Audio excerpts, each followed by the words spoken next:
Unit 4. Getting to know computers. Switching off the computer. Why it is important to switch off a computer correctly.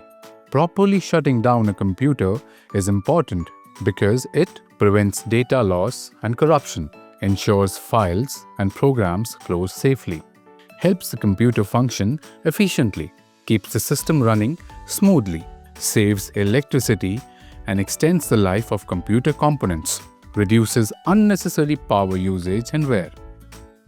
Steps to shut down a computer properly. Number 1. Click on the Start button. Find it on the screen at the bottom left corner. Number 2. Click Power. Then Shut Down. Click on the Power button. Then select Shut Down to turn off the computer safely. Number 3.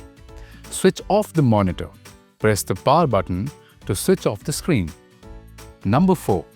Switch off the UPS. This stops power supply to the computer. Number 5. Your computer is now switched off. Safety tips for shutting down a computer. Always follow the correct order to avoid system damage. Do not switch off the computer directly from the main power source.